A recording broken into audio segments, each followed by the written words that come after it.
様の魔術で大切なもの大前提すなわち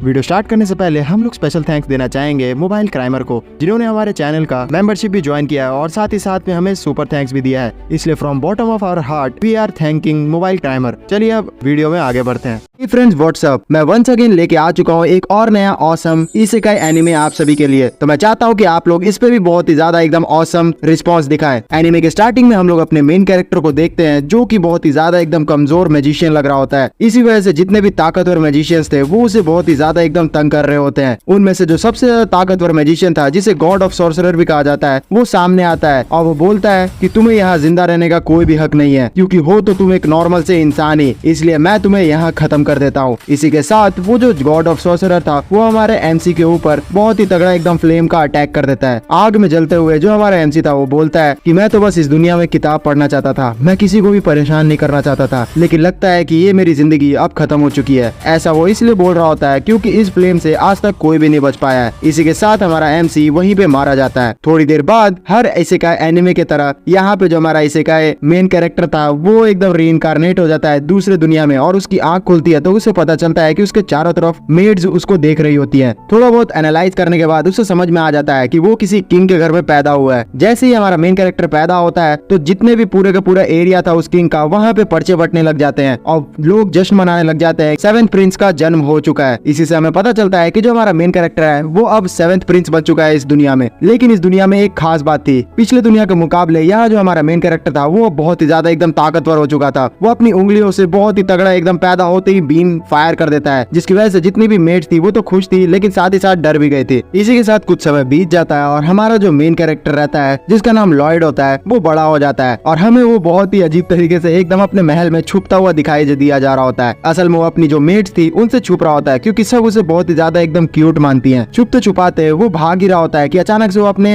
एक जनरल से जाके टकरा जाता है, जिसपे वो जो जनरल था वो बोलता है कि लॉयड सामा, आपको यहाँ पे समय बर्बाद नहीं करना चाहिए, आपको अपनी स्वॉर्ड्समैनशिप की प्रैक्टिस करनी चाहिए ताकि आप किंग के कंडक्टर में किंग की रेस में भाग ले सके। जिस पे जो लॉर्ड था वो इंटरेस्ट नहीं दिखाता और वहाँ से खेलने कूदने के लिए चला जाता है, क्योंकि उसे खेलने कूदने से ही मतलब था। जो लॉर्ड रहता है वो बोलता है कि मैं 7th प्रिंस हूँ, कितना भी मैं प्रैक्टिस कर लूँ मैं एक किंग कंटेंडर नहीं बन सकता, क्योंकि मेरे से ऊपर 6 मेरे बड़े भाई बहन हैं। और वो इसी तरीके से छुप रहा होता है कि उसके पीछे जो उसकी पर्सनल मेड सिल्फिया रहती है वो आ जाती है और वो महसूस कर लेता है कि सिल्फिया उस पर गुस्सा करने वाली है। फिर जो सिल्फिया थी वो बोलती है लॉयड को कि तुम्हें तो यहाँ पे प्रैक्टिस करना चाहिए, आप आखिरकार यहाँ पे कर क्या रहे हो। तो जो लॉयड था वो समझ जाता है कि वो अब सिल्फिया को मना नहीं कर पाएगा, इसलिए वो प्रैक्टिस करने के लिए तैयार हो जाता है। जहाँ पे जो लॉयड था वो बोलता है कि सिल्फिया बहुत ही ज्यादा एकदम ऑसम तलवारबाज में से एक है, तो इसको मैं हरा तो बिल्कुल भी नहीं सकता हूँ अगर मैं इसी ताकत से लड़ा तो, इसलिए मुझे 3-4 मैजिक यूज करनी पड़ेगी इसको हराने के लिए। इसी के साथ जो लॉयड था वो अपना 2 मैजिक एक्टिवेट कर लेता है, एक तो अपना साइज बढ़ाने के लिए और दूसरा कि उसके जितने भी अटैक्स रहेगा उसको कॉपी करने के लिए, और तीसरा मैजिक ये कि वो अपना जो तलवार था वो बड़ा कर लेता है। लेकिन जो सिल्फिया थी वो समझ जाती है यहाँ कि आखिरकार लॉयड क्या कर रहा है और वो बहुत ही ज्यादा एकदम खुश दिख रही होती है। इतने ज्यादा एफर्ट करने के बाद भी लॉयड सिल्फिया को हरा नहीं पाता है और सिल्फिया उसे बहुत ही इजीली एकदम डिफीट कर लेती है। लेकिन थोड़ा बहुत उसे चैलेंज लगता है इस बार, क्योंकि जो लॉयड था उसे टक्कर दे पा रहा होता है। फिर जो सिल्फिया थी वो बहुत ही ज्यादा खुश होते हुए लॉयड को बोलती है कि मुझे पता नहीं था लॉयड सामा कि आप एक साथ 2-2 मैजिक भी यूज कर सकते हैं, मैं बहुत ही ज्यादा एकदम खुश हूँ। यहाँ पे इस दुनिया में बहुत ही कम लोग हैं जो एक साथ 2 मैजिक को यूज कर पाते हैं। तो जो लॉयड था वो मन में सोचता है कि 2 मैजिक, लगता है सिल्फिया को लग रहा है कि मैं 2 ही मैजिक यूज किया था, असल में तो मैंने 4 मैजिक यूज किए थे, चलो कोई बात नहीं। इन सारे ट्रेनिंग के बाद जो सिल्फिया रहती है वो लेके आ जाती है लॉयड को नहाने के लिए। लेकिन जो लॉयड था वो बहुत ही ज्यादा एकदम शर्मा रहा होता है और उसे बोल रहा होता है कि आखिरकार यहाँ पे मैं अकेले भी नहा सकता हूँ और तुम मुझे छोड़ क्यों नहीं देती हो। तो जो सिल्फिया थी वो बोलती है कि नहीं, मैं आपको बिल्कुल भी नहीं छोड़ सकती, क्योंकि मैं जानती हूँ कि अगर मैंने आपको छोड़ा तो आप फिर से पढ़ने लिखने लग जाइएगा, इतना ज्यादा किताब है आपको पढ़ने की जरूरत नहीं है। उतनी देर में वहाँ पे बहुत सारी मेड्स आ जाती हैं और वो भी लॉयड को देख के बहुत ही ज्यादा खुश हो जाती हैं, क्योंकि लॉयड सच में बहुत ही ज्यादा क्यूट लग रहा होता है उन्हें। इसी के साथ जितनी भी मेड्स थी वो लॉयड को थोड़ा डराने के लिए स्टोरी सुनाने लग जाती है कि किस तरीके से बहुत समय पहले इनकी सिटी पे बहुत ही तगड़े एकदम डीमन ने अटैक किया था और वो इतना ज्यादा ओवर पावर्ड था कि उसे कोई हरा ही नहीं पा रहा था। लास्ट में बहुत सारी मेहनत करने के बाद उसे हरा दिया गया और हमारे सिटी के तहखाने के अंदर कैद कर दिया गया है। कहा जाता है कि अगर वो अभी भी वापस बाहर निकल आए तो उसे कोई भी कंट्रोल नहीं कर पाएगा और हमारे सिटी तबाह हो जाएगी। तो जो सिल्फिया थी वो बोलती है कि तुम हमारे लॉयड को यहाँ पे डराना चाहती हो, मैं जानती हूँ कि वो डीमन बहुत ही ज्यादा ताकतवर था, लेकिन यहाँ पे ये सब बात करने की अभी कोई जरूरत नहीं है। तो जो लॉयड लॉयड था वो सोचने लग जाता है कि आखिरकार ये जो डीमन है वो कितना ज्यादा ताकतवर होगा, और इन सारी मेट्स को लग रहा होता है कि लॉयड असल में डर रहा है। तो वो खुश होते हुए सोचती है मन में और सारे लोग से बोलती है कि आज रात कौन लॉयड के साथ सोएगा। कुछ गलत मत समझ लेना, यहाँ पे बच्चा है लॉयड, इसलिए यहाँ ये लोग सब इन लोग को बहुत ही ज्यादा क्यूट समझ रही है। लेकिन जो लॉयड था उसके मन में तो चल रहा था कि अगर इतना ही ज्यादा ताकतवर वो डीमन है तो मैं उससे एक बार जरूर मिलना चाहूंगा। और ऐसा ही होता है। कुछ देर बाद रात होती है और जो लॉयड था उस तहखाने के सामने चला जाता है। वहाँ वो देखता है 2 गार्ड्स उसकी रक्षा कर रहे हैं, तो उसे यकीन हो जाता है कि ये जगह सच में बहुत ही ज्यादा ताकतवर है। लेकिन जो लॉयड था वो अपने आप को इनविजिबल कर लेता है और अंदर घुस जाता है और उन गार्ड्स को पता भी नहीं चलता है। वो जो गार्ड्स थे वो मन में बात कर रहे थे कि यहाँ पे अभी कोई आया था मुझे लगा, लेकिन कोई बात नहीं, अगर कोई अंदर चला भी जाता है तो भी उसके अंदर से बाहर कोई नहीं आ सकता, क्योंकि उसके ऊपर बहुत ही तगड़े एकदम मेजेस ने बहुत ही तगड़ा एकदम चार्म लगा के रखा हुआ है, तो उसके अंदर तो कोई एंटर ही नहीं कर सकता। लेकिन जो हमारा मेन कैरेक्टर लॉयड रहता है वो बहुत ही ज्यादा एकदम ओवरपावर्ड रहता है और वो चुटकियों में जो भी एकदम बैरियर लगा हुआ था उस दीवार के ऊपर उसे वो तोड़ देता है। फिर इसके बाद जो लॉयड रहता है वो उस अंदर लाइब्रेरी में चला जाता है। उस लाइब्रेरी के अंदर जाने के बाद वो थोड़ा इधर उधर देखता है तो उसे सुनाई देता है एक आदमी की आवाज, और वो उस तरफ जाता है तो उसे पता चलता है कि असल में वही डीमन है जिसे यहाँ के लोगों ने बैरियर के अंदर कैद करके रखा है। वो जो डीमन था वो इस बच्चे को देख के खुश हो जाता है और बोलता है कि हे बच्चे, तुमने बहुत ही सही काम किया है, अब चलो यहाँ पे मेरा जो ये बैरियर है उसे भी तोड़ दो, उसके बाद मैं यहाँ से आजाद हो जाऊंगा। वैसे भी मुझे नहीं लगता कि ये जो बैरियर है मुझे काफी समय तक कैद करके रख पाएगा, क्योंकि इसके जो जड़ें हैं वो अब कमजोर हो चुकी हैं। तो जो लॉयड था वो बोलता है कि मैं आखिरकार तुम्हें कैद से आजाद क्यों करूं। तो जो डीमन था वो बोलता है कि मैं तुम्हें बहुत सारे सोने के सिक्के दे सकता हूँ। इसके बाद वो उसके सामने सोने के सिक्के गिराता है, जिसे जो लॉयड था वो समझ जाता है कि ये असली सोना नहीं है और इसे सिर्फ मैजिक के जरिए बनाया हुआ है। तो जो डीमन था वो समझ ही नहीं पाता है कि आखिरकार ये जो बच्चा है वो एकदम एडवांस मैजिक की छल को कैसे पकड़ ले रहा है। लॉयड बोलता है कि अगर मैंने तुम्हें आजाद कर दिया तो तुम इस पूरे दुनिया में एकदम तबाही मचाने लग जाओगे। तो जिसको सुन के वो जो डीमन था वो बोलता है कि अरे नहीं, मैं ऐसा बिल्कुल भी नहीं करूंगा, और अगर तुम मुझे यहाँ से जाने देते हो तो मैं तुम्हें एक तगड़ा सा फॉरबिडन मैजिक सिखाऊंगा। और जो लॉयड था उसे तो इंटरेस्ट था ही बहुत नई नई चीजें सीखने का, तो वो इस लालच में फंस जाता है और उसे चुटकी बजाते ही उस बैरियर से आजाद कर देता है। उस बैरियर से आजाद होने के बाद वो जो डीमन था वो बहुत ही ज्यादा एकदम खुश हो जाता है और वो पलक झपकते ही तगड़ा सा एकदम स्पेल लॉयड के ऊपर कर देता है, और उसे लग रहा होता है कि जो लॉयड है वो वहीं पे मारा गया, और बोलता है कि मैंने तो बहुत ही इजीली इस बच्चे को यहाँ पे मार दिया, चलो अब मैं इस पूरे दुनिया को तबाह करके रख दूंगा। लेकिन जो लॉयड था उसे कुछ भी नहीं हुआ होता है, उसने तुरंत ही अपना जो बैरियर मैजिक था उसे क्रिएट कर लिया होता है, जिसकी वजह से उसकी पूरी की पूरी बॉडी बच गई होती है। लॉयड जो था वो बहुत ही ज्यादा एकदम खुश हो रहा होता है, वो समझ रहा होता है आखिरकार कि ये जो डीमन है इसका जो ब्लैक मैजिक है वो इतना ज्यादा ताकतवर क्यों है, और वो नई नई चीजों को सीखने के लिए इंथुजियास्ट तो था ही, तो वो अपना जो उंगली था वो अपने बैरियर के बाहर ले जाता है, और जैसे ही वो इस ग्रीम के ब्लैक मैजिक को टच करता है तो जो उसका उंगली था वो जल जाता है। तो ये चीज देख के वो बहुत ही ज्यादा एकदम खुश होता है कि ये ब्लैक मैजिक सच में बहुत ही ज्यादा एकदम ताकतवर है। लेकिन जो ग्रीम था वो समझ ही नहीं पा रहा होता है कि आखिरकार एक छोटे से बच्चा उसके अंदर इतनी ज्यादा ताकत कैसे आ गई कि उसने ब्लैक मैजिक के ऊपर बैरियर से बचाव कर लिया, और ये तो मेरे ब्लैक मैजिक को बहुत ही ज्यादा एकदम छोटा देख रहा है। लेकिन फिर भी जो ग्रीम था वो सोच लिया होता है कि अब मैं इसके ऊपर अटैक करके रहूंगा। इसी के साथ जो लॉयड था वो और भी ज्यादा उत्सुकता में बहुत सारे बैरियर्स क्रिएट करता है, और जो डीमन रहता है उसको भी अपने बैरियर के अंदर ले लेता है और एक बाहर जगह पे टेलीपोर्ट कर देता है। तो जो डीमन था वो बोलता है कि तुम बहुत ही ज्यादा एकदम चालाक बन रहे हो, तुम्हें क्या लग रहा है कि तुम यहाँ पे पूरी दुनिया को मुझसे बचा लोगे, मैं यहाँ से तबाह नहीं कर सकता, मैं यहाँ से भी उसे तबाह कर दूंगा। तो जो लॉयड था उसे बोलता है कि तुम कुछ भी नहीं कर सकते यहाँ से, और इसी के साथ वो बहुत सारे बैरियर्स क्रिएट करना शुरू कर देता है। फिर इसके बाद जो लॉयड था वो उस डीमन के ऊपर एक अटैक करने के लिए तैयार होता है, और उस डीमन को बोलता है कि तुम अपने ताकत का यूज करके मेरे अटैक को रोक के देखो, मैं टेस्ट करना चाहता हूँ कि तुम्हारी ताकत आखिरकार कितनी ज्यादा एकदम मजबूत है। तो जो डीमन था उसे तो ये इंसल्ट लगती है, तो वो तैयार हो जाता है इस अटैक को अपने ऊपर झेलने के लिए और पलट के अटैक करने के लिए लॉयड के ऊपर। लेकिन जो लॉयड था वो बहुत ही ज्यादा एकदम नॉर्मल सा स्पेल करता है फायर वाला इस डीमन के ऊपर, जिससे जो ये डीमन था उसकी फट के 4 हो जाती है। डीमन को लग ही नहीं रहा होता है कि एक बच्चे के पास इतनी ज्यादा ताकत कैसे आ सकती है, और वो तुरंत ही इतनी ताकत को देख के लॉयड के सामने हार मान जाता है, और फिर उसके बाद घुटनों पे आते हुए बोलता है कि मास्टर, मैं हमेशा से आपकी गुलामी करूंगा, आप प्लीज मुझे यहाँ से जाने दीजिए, और फिर उसके बाद मैं अपने आप को एकदम आपका गुलाम बना लूंगा। लेकिन ये जो डीमन था उसके मन में तो कुछ और ही खुरापाती चल रहा होता है। वो सोच रहा होता है कि मैं अपने आप को एकदम क्यूट बना लूंगा, और फिर उसके बाद इसका भरोसा जीत के इसका जो माना है उसे ऑब्जर्व कर लूंगा और इसे हरा दूंगा। लेकिन जो लॉयड था वो तो बहुत ही ज्यादा एकदम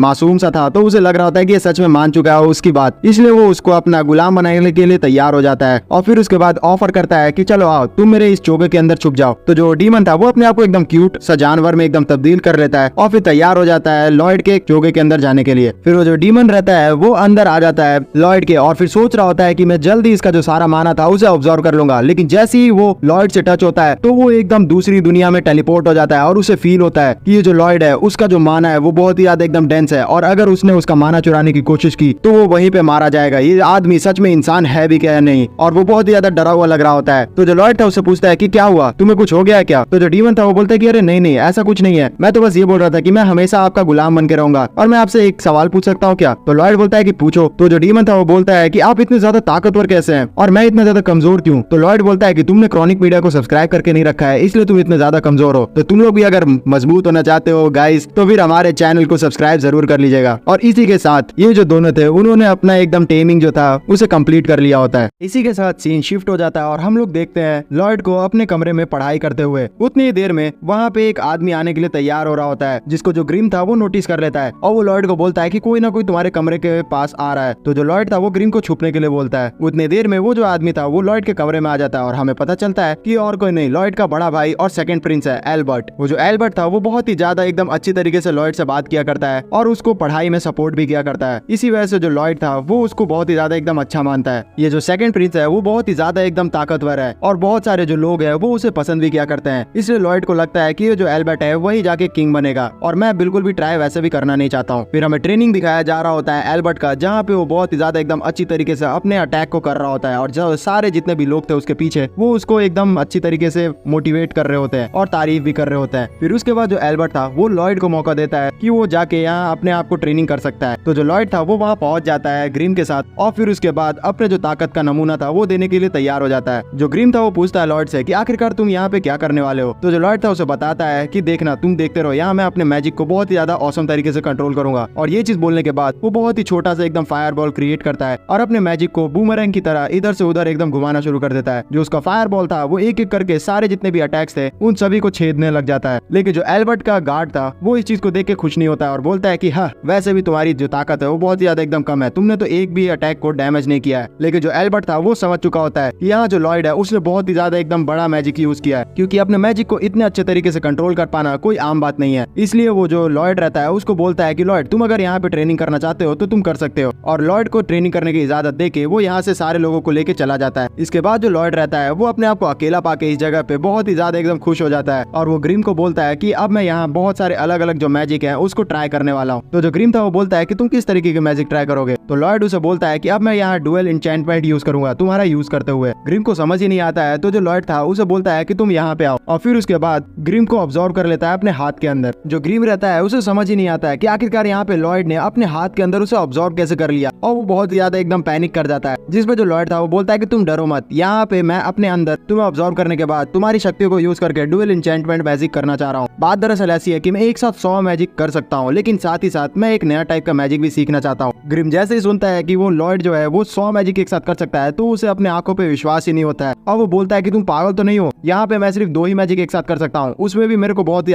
एकदम ताकत का यूज करना पड़ता है और एक मैजिक तो मैंने अभी यूज करके रखा है बैरियर मैजिक, उसके साथ ही मैं अभी सिर्फ एक ही मैजिक यूज कर पाता हूँ। तो जो लॉयड था वो बोलता है कि तुम देख ले जाओ अभी मेरे पास कितनी ज्यादा एकदम ताकत है। इसके बाद जो लॉयड था वो उसको यूज करते हुए डुअल एन्चेंटमेंट मैजिक को फायर करने की तैयारी कर लेता है, जिसपे जो ग्रिम था उसे लग रहा होता है कि वो एकदम फट ही जाएगा इतनी ज्यादा ताकतवर को महसूस करने के बाद। फिर हमें बहुत ही औसम तरीके से एकदम एनिमेशन दिखाया जाता है कि किस तरीके से 2 अलग अलग मैजिक अपने दोनों हाथों में लॉयड जनरेट करता है और फिर उन दोनों को मिक्स कर देता है, जिसकी वजह से बहुत ही तगड़ा एकदम स्पेल तैयार हो जाता है और वो बहुत ही तेजी से एकदम ब्लास्ट होता है आसमान में। जो दूर दूर से जितने भी इनके किंगडम के लोग थे वो भी इस स्पेल को देखते हैं और वो भी समझ नहीं पाते कि आखिरकार यहाँ पे इतना बड़ा ब्लास्ट किया तो किया किसने। दूसरी तरफ हम लोग एल्बर्ट को देखते हैं अपने सारे लोगों के साथ और वो आराम से चाय पी रहा होता है, जिसपे जो उसका बटलर रहता है वो उसे बोलता है एल्बर्ट को कि आप कुछ ज्यादा ही एकदम 7 प्रिंस को मानते नहीं है, मुझे नहीं लगता कि वो इतना ज्यादा एकदम ताकतवर है कि वो किंग की रेस में भागदौड़ ले सकता है। जिसपे जो एल्बर्ट था वो बोलता है कि तुम बेवकूफ तो नहीं हो, मुझे उस पर पूरा भरोसा है क्योंकि तुमने देखा नहीं कि उसने अपने एक ही स्पेल के साथ बहुत सारे जो टारगेट्स है उन सभी को हिट किया है, वो सच में बहुत ही ज्यादा एकदम ताकतवर है। मुझे ऐसा लगता है कि वो आगे चल के ग्रैंड सेज भी बन सकता है और हो सके तो वो किंग भी बन जाए, मुझे इससे कोई फर्क नहीं पड़ता, मैं अपने भाई के रास्ते में बिल्कुल भी नहीं आऊंगा, मैं बस चाहता हूँ कि वो हमेशा मेरे साथ रहे। इस चीज को सुनने के बाद जो उसके जितने भी साथी रहते हैं वो इस पे हामी भर देते हैं, लेकिन फिर भी बोलते हैं कि उन सभी को एल्बर्ट से अच्छा राजा बिल्कुल भी नहीं मिल सकता है। इसके बाद जो सोल्जर रहता है उसका वो खिड़की की तरफ जाके देखता है तो वो बोलता है कि अचानक से यहाँ पे रात कैसे हो गई। दूसरी तरफ हमें दिखाया जाता है कि जो लॉयड रहता है उसी की मैजिक के कारण जो आसमान रहता है उसमें छेद हो चुका होता है और ग्रिम बहुत बहुत ही ज्यादा एकदम डर रहा होता है। उसे लग रहा होता है कि ये आदमी असल में खुद ही डीमन है। मैं इतनी ज्यादा एकदम ताकत को इमेजिन भी नहीं कर पा रहा हूँ। कोई इंसान इतना ज्यादा ताकतवर कैसे हो सकता है कि उसके एक मैजिक स्पेल की वजह से पूरे एटमॉस्फेयर में ही छेद हो गया और तारे ही दिखने लग गए दिन में सबको। इस चीज को देखने के बाद जो लॉयड था वो भी एकदम पैनिक कर जाता है और बोलता है कि ये चीज तो बहुत ही ज्यादा कर दी मैंने, और वो अपने मैजिक को यूज करते हुए तुरंत ही वहाँ पे दिन को लेके आ जाता है वापस। और जो ग्रिम था वो समझ चुका होता है कि जो लॉयड है वो कोई आम इंसान तो नहीं है। फिर अगला दिन का सीन दिखाया जाता है जहाँ पे जो खबर थी आसमान में छेद होने की वो न्यूज़पेपर में आ चुकी होती है और उसी न्यूज़पेपर को ग्रिम पढ़ रहा होता है। और साथ ही साथ ग्रिम की नजर जाती है एक एडवेंचर के नाम पे जिसे वो लॉयड को दिखाता है। तो जो लॉयड था वो बोलता है कि अच्छा, एडवेंचरर्स ये लोग वो होते हैं जो कि डंजन में जाते हैं और सोना चुराते हैं। मैं भी ऐसे ही एडवेंचरर बनना चाहता हूँ ताकि मैं यहाँ जाके बहुत ही सारे एकदम एडवेंचर कर सकूं और नई नई चीजें सीख सकूं। चलो हम लोग यही करते हैं। जिसमें जो ग्रिम था उसे रोकता है और बोलता है कि तुम बेवकूफ हो क्या, यहाँ पे अगर अचानक से महल में सेवेंथ प्रिंस गायब हो जाएगा तो लोग पैनिक में आ जाएंगे। तो जो लॉयड था वो बोलता है कि मैंने इसके लिए प्लान कर चुका है। और फिर उसके बाद वो अपने पॉकेट में से एक सीड को निकालता है और उस सीड को जैसे ही लॉयड जमीन पे पटकता है तो वहाँ पे एक दूसरा लॉयड का क्लोन आ जाता है, जिसको देख के वो बोलता है ग्रिम को कि देखो मैंने यहाँ पे अपना एक क्लोन तैयार करके रखा है जो कि मेरे गैर हाजिरी में इस महल में रहेगा और लोगों को पता नहीं चलेगा कि मैं इस महल में हूँ ही नहीं। लेकिन बात दरअसल ऐसी है कि ये जो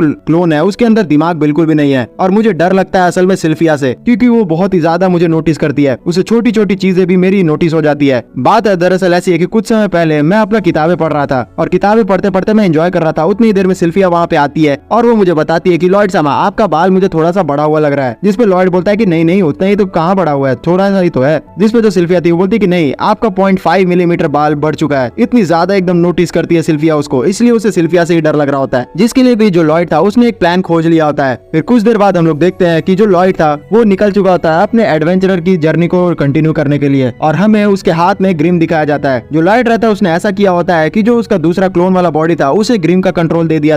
दिया होता है, जिसकी वजह से जो ग्रिम था वो उसकी क्लोन की बॉडी को कंट्रोल करेगा और जितनी भी चीजें वहाँ पे कुछ अनएक्सपेक्टेड उसे पता चलेगी वो तुरंत ही अपने दूसरे हाथ से उसे रिपोर्ट कर देगा। जो ग्रिम था वो लॉयड की बॉडी में आने के बाद अपना जैसी ही शक्ल देखता है तो वो बहुत ही ज्यादा एकदम सोचने लगता है कि आदमी सच में बहुत ही ज्यादा एकदम क्यूट है। फिर हमें वो मैजिक स्पेल दिखाया जाता है जिसका यूज करते हुए लॉयड ने ग्रिम की सोल को निकाल लिया था और 2 हिस्सों में बांट लिया था। फिर जो लॉयड था वो अपने एडवेंचरर में निकल रहा होता है और रास्ते में ही वो जैसे ही जा रहा होता है तो उसे एक लड़की की आवाज आती है जो कि असल में मॉन्स्टर से लड़ रही होती है और उस लड़की की ताकत सच में बहुत ही ज्यादा होती है। वो लड़की बहुत ही इजीली बड़े बड़े मॉन्स्टर्स को हरा रही होती है। लॉयड उस लड़की को दूर से देख रहा होता है और वो समझ जाता है कि वो जो लड़की है वो असल में कोई मैजिशियन नहीं है, वो एक मार्शल आर्टिस्ट है और वो एक QI नाम की टेक्निक यूज कर रही है और वो इसके बारे में ग्रिम को भी बता रहा होता है। वो जो लड़की थी वो मॉन्स्टर्स को हराने के बाद नोटिस कर लेती है कि दूर से कोई आदमी उसे देख रहा है, तो वो उस आदमी को बोलती है कि तुम अगर मेरे सामने आओगे तभी मैं तुम्हें छोड़ूंगी। जिस पे जो लॉयड था वो सोचने लगता है कि लगता है अब हमें उसके सामने आना पड़ेगा वरना वो हमें मजा चखाने लग जाएगी। जिस पे जो ग्रिम था उसे बोलता है कि तुम पगला गए हो क्या, तुम एक 7th प्रिंस हो और तुम उसके सामने गए तो लोगों को पता चल जाएगा कि तुम अपने महल से बाहर आ चुके हो। इतना ज्यादा वेट करने के बाद वो लड़की बोलती है कि लगता है कि तुम मेरे दुश्मन हो, इसलिए वो सामने आ जाती है सीधा लॉयड के। लेकिन वो देखती है कि जो लॉयड है उसने अपना जो शक्ल था वो पूरी तरीके से एकदम चेंज कर लिया होता है और फिर जो लॉयड रहता है वो बोलता है कि मैं यहाँ पे एडवेंचर करने के लिए आया हूँ। लेकिन वो जो लड़की थी वो एकदम खो चुकी होती है लॉयड के शक्ल पे और वो दूसरी तरफ मुड़ने के बाद बहुत ही ज्यादा एकदम खुश हो रही होती है और बोल रही होती है कि ये लड़का सच में बहुत ही ज्यादा एकदम स्मार्ट है, लगता है मेरा अब सपना पूरा हो गया है, मैंने पूरी जिंदगी अपनी ट्रेनिंग में ही लगा दी और मैंने अपना जो प्यार था उसे खोजा ही नहीं, इसलिए लगता है कि अब मेरे को बहुत ही ज्यादा एकदम हैंडसम लड़का मिल गया है और मैं इसके साथ रह सकती हूँ। जो लॉयड रहता है वो इस लड़की से रिक्वेस्ट करता है कि वो भी इसे अपने साथ क्वेस्ट में लेके जा सके ताकि उसे बहुत ही सारी नई नई चीजें सीखने को मिले, जिसके लिए जो लड़की थी वो तैयार हो जाती है। फिर कुछ देर बाद हम लोग इन दोनों को एक गुफा के अंदर देखते हैं जहाँ पे लॉयड उसे बोलता है कि तुम असल में QI टेक्निक यूज करती हो ना। तो जो लड़की थी वो बोलती है कि अच्छा, लगता है तुमने नोटिस कर लिया, अगर तुम मेरी टेक्निक के बारे में जान रहे हो तो तुम इसके बारे में थोड़ा बहुत तो जानते ही होगे। ये QI टेक्निक बाकी मार्शल आर्ट्स टेक्निक से बहुत ही ज्यादा एकदम अलग है, इसके अंदर हमें ब्रीदिंग टेक्निक को कंट्रोल करना रहता है। इस चीज को सुनने के बाद जो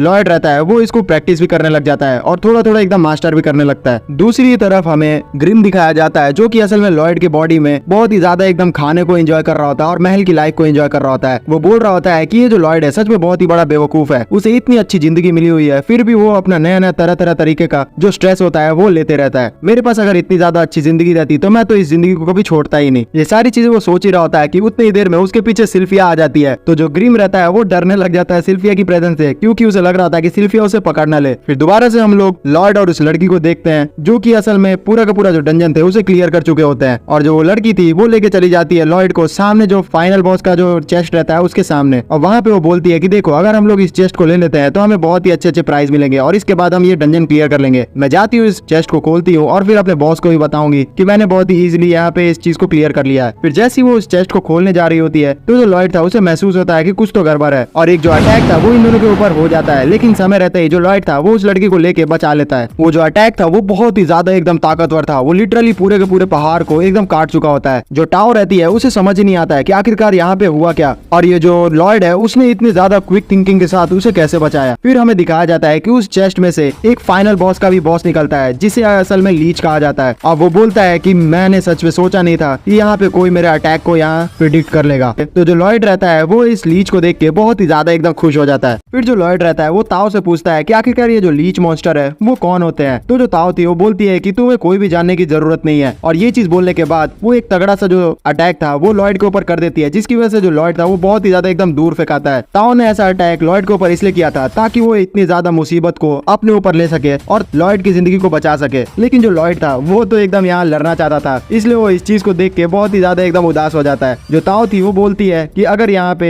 जो एल्बर्ट है वो जा चुका है तब मेरे को उतना ज्यादा टेंशन लेने की जरूरत नहीं है, मैं तब तक इस मॉन्स्टर से लड़ सकती हूँ जब तक यहाँ से एल्बर्ट जिंदाबाद बस चला जाए। और जिन लोगों को पता नहीं है कि आखिरकार ये एल्बर्ट कौन है, तो ये जो लॉयड ने अपना दूसरा रूप रखा हुआ है उसका नाम उसने एल्बर्ट ही बताया ताओ को। इसी के साथ जो ताओ रहती है वो उस लीच मॉन्स्टर से लड़ने के लिए तैयार हो जाती है। दूसरी तरफ जो लॉयड था वो एकदम तेजी से फेंका रहा होता है ताओ के अटैक से, और वो मन में सोच रहा होता है कि यार मैं तो लड़ना चाहता था उससे, ये ताओ ने ऐसा क्यों किया। फिर वो अपना बैरियर मैजिक को क्रिएट करता है और अपने आप को रोक लेता है, और फिर उसके बाद वो ग्रिम से बात करता है। लेकिन जो ग्रिम था उसकी तो हालत एकदम पतली लग रही होती है। वो बोलता है लॉयड से कि मुझे प्लीज बचा लो, जिससे जो लॉयड था वो समझ जाता है कि उसकी हालत पतली है तो उसके पास ज्यादा समय नहीं है, उसे ये जल्द से जल्द खत्म करना होगा। तो वो तेजी से एकदम बढ़ने लग जाता है ताओ की तरफ। वहीं पे जो ताओ रहती है वो बहुत ही ज्यादा एकदम डैमेज ले ली होती है उस ग्रिम के अटैक से। फिर जो वो ग्रिम था वो बोलना भी शुरू कर देता है और वो ताओ को बोलता है कि अच्छा तो तुम यहाँ पे QI यूज करती हो, मैंने याद करूँ तो पिछले टाइम एक QI यूजर को खाया तो था और उसी के साथ मुझे उसकी सारी शक्तियाँ और साथ ही साथ उसका जितना भी नॉलेज था वो भी मिल गया था। मैं जितने भी एडवेंचरर्स को खाता हूँ उनकी सारी नॉलेज मुझे मिल जाती है, लेकिन बात यहाँ पे ये है कि मैं तुम्हें खा भी नहीं सकता हूँ क्योंकि तुम एकदम बकवास हो, तुम्हें खा के मेरे को कोई फायदा ही नहीं है। इतने ज्यादा बड़े इंसल्ट को सुनने के बाद जो ताओ रहती है वो बोलती है कि तुम यहाँ मेरे QI टेक्निक की इंसल्ट नहीं कर सकते और मेरी तो बिल्कुल नहीं। और वो बहुत ही ज्यादा एकदम तगड़े तगड़े अटैक करने लग जाती है उस लीच मॉन्स्टर्स के ऊपर। लेकिन जो वो लीच मॉन्स्टर था वो अपना बैरियर क्रिएट कर लेता है, जिसकी वजह से जो ताओ थी उसके अटैक उस पर जा ही नहीं रहे होते हैं। लेकिन फिर भी जो ताओ थी वो हार नहीं मान रही होती है और वो बहुत ही ज्यादा एकदम अटैक करने लग जाती है अपना पूरा का पूरा जान लगा के उस बैरियर के ऊपर, जिसकी वजह से वो जो बैरियर था वो टूट जाता है और वो जो लीच मॉन्स्टर था वो एकदम गायब हो जाता है। तो जो ताओ था उसको लग रही होती है कि जो उसकी अटैक थी उसकी वजह से उसने लीच मॉन्स्टर को हरा दिया है, और वो गहरी सांस लेती है और उसे बहुत ही ज्यादा एकदम दर्द हो रहा होता है। उसे ऐसा लग रहा होता है कि उसका शरीर का एक एक टुकड़ा बहुत ही ज्यादा दर्द कर रहा है। वो थोड़ी एकदम आराम कर ही रही होती है कि उतनी देर में पीछे से उसे उसी लीच मॉन्स्टर का आवाज आता है और वो बोलता है कि तुम QI वॉरियर्स, तुम लोग तो मेरे मैजिक के एक छोटी सी नोक के बराबर भी नहीं हो, तुमने अपने आप को इतना बराबर सोच भी कैसे लिया। और ये चीज बोल के वो एक जोरदार अटैक ताओ के ऊपर कर देता है। देखने से ऐसा लग रहा होता है कि ताओ वहीं पे खत्म हो चुकी है, लेकिन सही समय पे जो लॉयड रहता है वो वहां पे आ चुका होता है और अपने बैरियर मैजिक का यूज कर लेता है और उस अटैक को तोड़ देता है। जो लीच मॉन्स्टर रहता है उसे समझ नहीं आता है कि आखिरकार जो उसका अटैक है वो इस छोटे से एडवेंचरर ने कैसे डिफ्लेक्ट कर दिया, इसलिए वो बहुत सारे एकदम अटैक करना शुरू कर देता है लॉयड के ऊपर। दूसरी तरफ जो ताओ थी वो लॉयड को बोल रही होती है कि तुम यहाँ पे आखिरकार आ क्यों गए, लेकिन वो जैसे ही देखती है कि जो लॉयड है वो तो असल में एक वॉर मैनियक है और उसे बहुत ही ज्यादा एकदम मजा आ रहा है यहाँ लड़ाई करने में, इसलिए वो शांत हो जाती है। लॉयड जो रहता है वो आराम से अपने मन में सोच रहा होता है कि आखिरकार मैं किस तरीके से एक्सपेरिमेंट करूँ कि इस लीच मॉन्स्टर को बहुत इजीली हरा पाऊं। दूसरी तरफ जो लीच मॉन्स्टर था वो तो रुकता नहीं है, वो बहुत ही ज्यादा एकदम अटैक कर रहा होता है, लेकिन जो लॉयड का बैरियर था उसे कुछ हो ही नहीं रहा होता है और लॉयड आराम से एकदम अपना एक्सपेरिमेंट करने के लिए सोच रहा होता है मन में। फिर उसे याद आता है कि किस तरीके से जो ताओ थी उसने उसे बताया था कि अगर वो अपने सांस को अंदर खींचे तो वो QI टेक्निक को यूज कर सकता है। तो वो ऐसा ही करना शुरू करता है, लेकिन उसे जो जितना भी ऑक्सीजन था उसके बैरियर की वजह से उतना मिल नहीं रहा होता है, इसलिए वो अपने बैरियर को तोड़ देता है और फिर ऑक्सीजन लेना शुरू करता है। बैरियर को इस तरीके से टूटते हुए देख के जो लीच मॉन्स्टर था उसे ऐसा लगता है कि उसके मैजिक की वजह से वो बैरियर टूटा है, इसलिए वो और भी ज्यादा खुश हो जाता है और फिर उसके बाद अटैक करना शुरू कर देता है लॉयड के ऊपर। लेकिन जो लॉयड था वो अपना मैजिक की एबिलिटीज को ट्राई करते करते बहुत ही इजीली एकदम उसके सारे अटैक्स को डिफ्लेक्ट भी कर रहा होता है,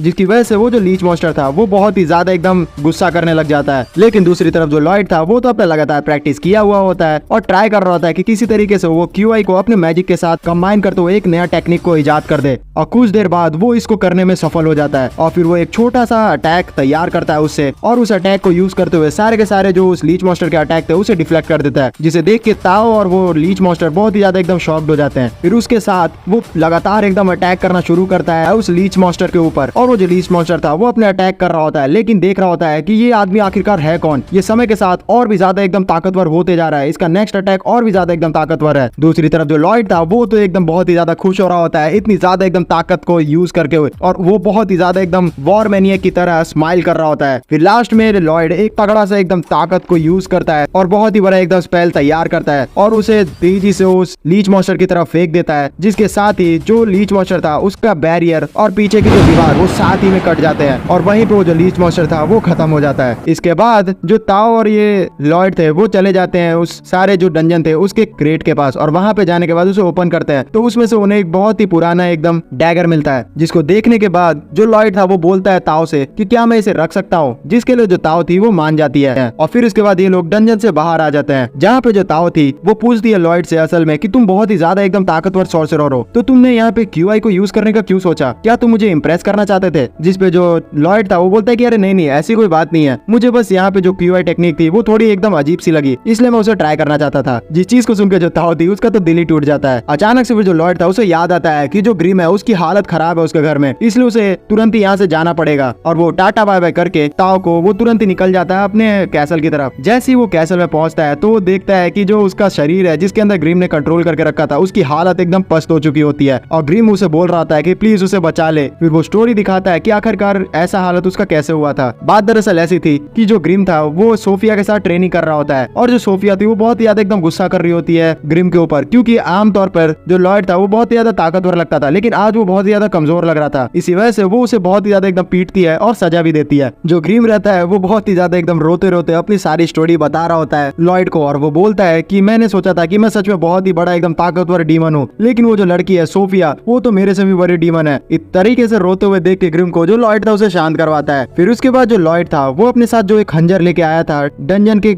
बॉस को हराने के बाद उसे एक गर्म पानी में डुबाता है, और फिर उसके अंदर से बहुत ही तगड़ा एकदम इंचेंटमेंट मैजिक को बाहर निकाल लेता है। उसको देखने के बाद जो ग्रिम था उसे बोलता है कि अच्छा तो अब इस बार तुम इंचेंटमेंट मैजिक को स्टडी करने वाले हो। जिसपे जो लॉयड था वो बोलता है कि हाँ इंचेंटमेंट मैजिक को मैं स्टडी तो करने वाला हूँ, लेकिन ये सच में बहुत ही ज्यादा एकदम ताकतवर स्टडी है, और अगर मैंने यहाँ पे जरा सा भी एकदम कोई भी मिस्टेक किया तो फिर मेरा जो वेपन है वो भी टूटेगा और साथ ही साथ मेरा मैजिक भी टूट जाएगा, इसलिए मैं इसे बहुत ही अच्छी तरीके से अपने तरीके से बनाना चाहता हूँ। इसके लिए उसे बहुत सारे सिल्वर की जरूरत पड़ रही होती है, तो वो तेजी से चला जाता है अपने फादर के पास और वहाँ पे जाके बहुत सारे सिल्वर कॉइन उनसे डिमांड करता है। तो जो फादर थे उसके वो उसे सिल्वर कॉइन्स दे देते हैं, लेकिन बोलते हैं कि तुम्हें इसके बदले गोल्ड कॉइन नहीं चाहिए। तो जो लॉयड था वो इसके लिए मना कर देता है, और फिर इसके बाद वहाँ से तेजी से चला जाता है अपने कमरे में। वहाँ पे आने के बाद वो सारे के सारे सिल्वर कॉइन्स को पिघला देता है। फिर उसे ऑयल की जरूरत पड़ रही होती है, तो वो सोफिया के पास चला जाता है और वहाँ पे उससे ट्रेनिंग करने लगता है, और बहुत ही तगड़ी तरीके से सोफिया को एक इस बार हराने ही वाला होता है, लेकिन सोफिया पलक झपकते ही अपने ट्रिक को यूज करते हुए उसे हरा देती है। इस बार जो सोफिया थी वो खुश हो जाती है कि पिछली बार से जो लॉयड थे वो बहुत ही ज्यादा ताकतवर लग रहा है, तो खुश होने के बाद उसे ऑयल दे देती है जो कि लॉयड ने उससे मांगा था। फिर वो जो ऑयल था वो भी लॉयड उसी स्टील के अंदर डाल देता है। इसके बाद लॉयड को बस कुछ वेपन्स की जरूरत होती है जिसके अंदर वो इंचेंटमेंट मैजिक कर सके, तो वो अपने भाई एल्बर्ट की तरफ पहुंच जाता है और वहाँ पे वो उससे वेपन्स का डिमांड करता है, जिस चीज को सुनकर जो उसका एल्बर्ट भाई था वो बहुत ही ज्यादा खुश हो जाता है, और फिर उसके बाद बोलता है कि अगर मेरे भाई ने डिमांड की है यहाँ वेपन्स की तो यहाँ पे कौन उसे वेपन देना चाहता है, और वो अपने सोल्जर्स की तरफ देखता है। एल्बर्ट के इस तरीके से रिक्वेस्ट करते हुए देख के जो उसके जितने भी सोल्जर्स थे वो बहुत सारे जो तलवार थे वो सामने ला के रख देते हैं, लेकिन वो रोने लग जाते हैं क्योंकि उन्हें बहुत ही ज्यादा अपना तलवार प्यारा होता है और उन्होंने जस्ट अपना नया तलवार ही खरीदा था, और क्योंकि ये जो इंचेंटमेंट मैजिक है वो बहुत ही ज्यादा डिफिकल्ट माना जाता है, तो एक 10 साल के मैजिशियन के लिए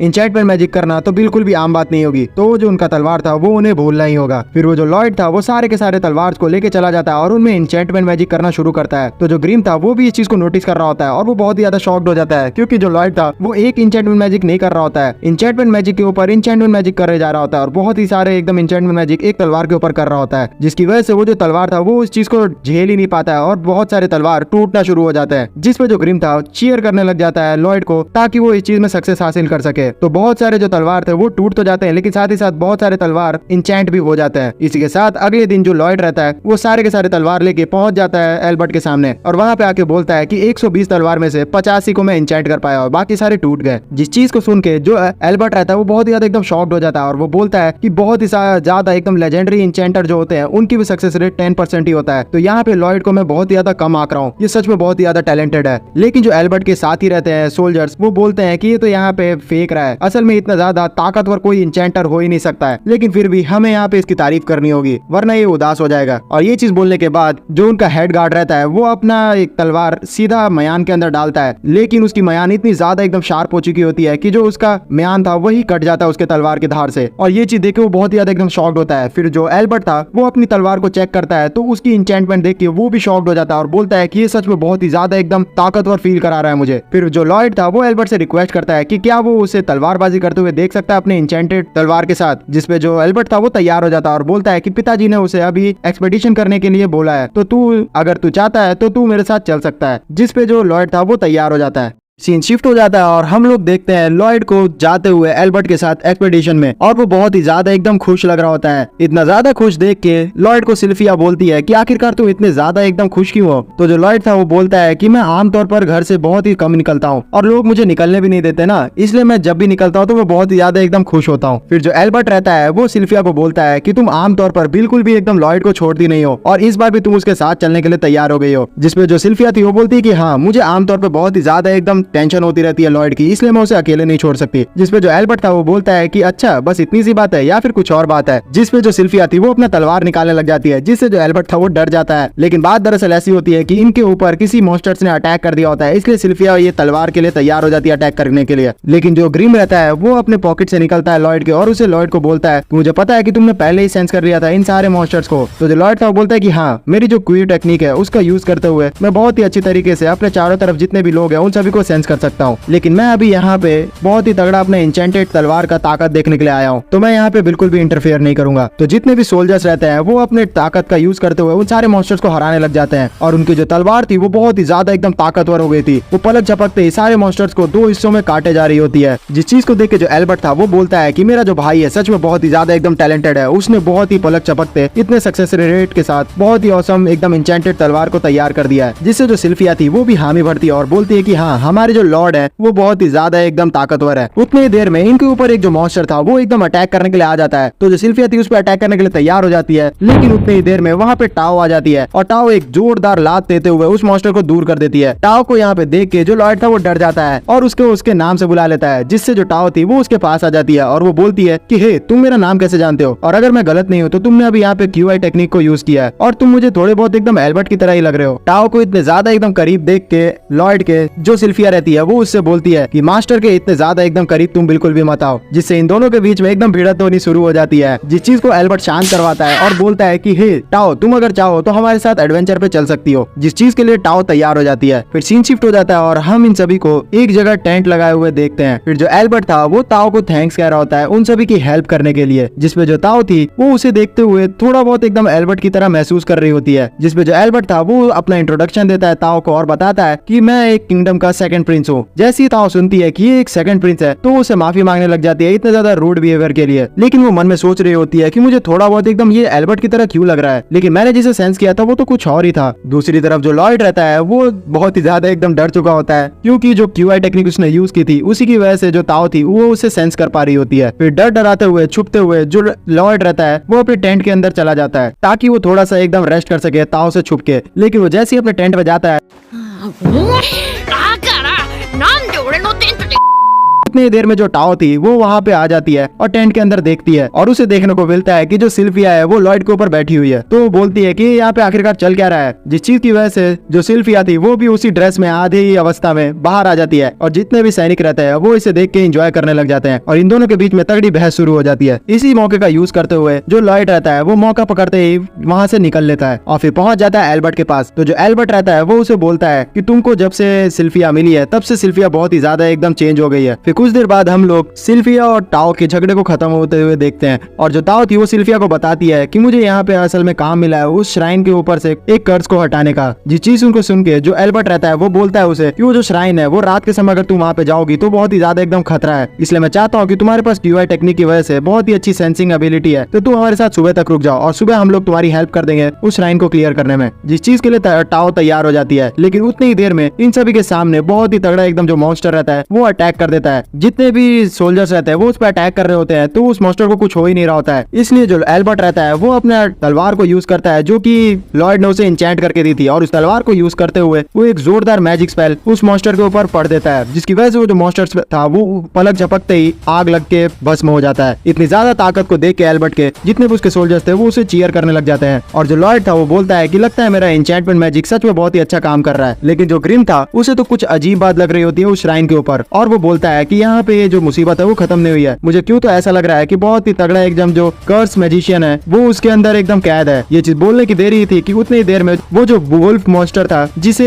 एल्बर्ट के द्वारा जला दिया गया था वो दोबारा से एकदम खड़ा हो जाता है, और साथ ही साथ उसके अगल बगल और भी बहुत सारे मॉन्स्टर्स आ जाते हैं। फिर इन सभी को एक अजीब से आदमी की आवाज आती है जो कि बोलता है कि तुम इंसानों की आखिरकार यहाँ पे हिम्मत कैसे हुई मेरे मॉन्स्टर्स को अटैक करने की। उतनी ही देर में हम लोग उस वुल्फ के मुंह में से एक अजीब से डीमन को निकलते हुए देखते हैं, और वो बताता है अपना नाम पजूजू। इसके बाद वो जो डीमन रहता है वो अपने सारे मॉन्स्टर्स को बोल देता है इन सोल्जर्स के ऊपर अटैक करने के लिए, और देखते ही देखते इन सभी के बीच में एकदम जंग छिड़ जाती है। लेकिन बात दरअसल यहाँ पे प्रॉब्लम वाली ये रहती है कि जितना भी ये लोग अटैक कर रहे होते हैं उन मॉन्स्टर्स के ऊपर, तो उन मॉन्स्टर्स को कुछ हो ही नहीं रहा होता है, वो तुरंत ही रीजनरेट कर जा रहे होते हैं, जिसकी वजह से इन लोग को बहुत ही ज्यादा एकदम प्रॉब्लम का सामना करना पड़ रहा होता है। तो जो लॉयड रहता है वो ग्रीन से पूछता है कि तुम्हें यहाँ पे इस मॉन्स्टर के बारे में कुछ तो पता है, तुम मुझे जल्द से जल्द बताओ। तो जो ग्रीन था वो बोलता है कि हाँ, ये जो मॉन्स्टर है इसकी खास एबिलिटी ये है कि अपने माना को यूज करते हुए सारे जो मॉन्स्टर्स हैं उन सभी को कंट्रोल कर रहा है, जिसकी वजह से वो सारे मॉन्स्टर इसकी कठपुतली बन गए। इसी कारण से उन सारे मॉन्स्टर्स के अंदर रीजनरेटिंग एबिलिटी भी आ चुकी है। तो जो लॉयड था वो इस चीज को सुन के बहुत ही ज्यादा एकदम खुश हो जाता है, और फिर उसके बाद ग्रिम को अपने शरीर में से निकालता है और बोलता है कि क्या तुम मुझे ये एबिलिटी सिखा सकते हो। तो जो ग्रिम था वो इस चीज के लिए तैयार हो जाता है। दूसरी तरफ जो पजूजू था वो बहुत ही ज्यादा एकदम आतंक फैला रहा होता है और एकदम एंजॉय कर रहा होता है इतने ज्यादा सफरिंग को देख के इन सारे सोल्जर्स की। फिर उसका ध्यान चला जाता है सिल्फिया की तरफ, और बोलता है कि ये जो सिल्फिया है ये सच में बहुत ही ज्यादा एकदम अच्छी लग रही है मुझे, और इसके पीछे जो ये बच्चा है वो आखिरकार वहाँ छुपा क्यों हुआ है, क्या उसने मुझे देख के पैंट में सुसु कर दिया क्या? सच में वो बहुत ही ज्यादा एकदम डरपोक है। इतनी ज्यादा बेइज्जती को सुन के लॉयड की जो सिल्फिया थी वो कंट्रोल नहीं कर पाती है, और वो बोलती है कि ये सारे जो मॉन्स्टर्स हैं उन सभी की औकात नहीं है मेरे सामने, और आखिरकार यहाँ पे एकदम अजीब सी बदबू क्यों आ रही है? मुझे लगता है कि तुम मॉन्स्टर को अपना मुंह बंद कर लेना चाहिए ताकि ये जो बदबू है वो मेरे लॉयड की तरफ जाए ना। लेकिन मुझे लगता है कि यहाँ पे इन मॉन्स्टर की गलती नहीं है, क्योंकि उन्होंने एक बहुत ही बड़ा कचरा अपने मुंह में रखा हुआ है।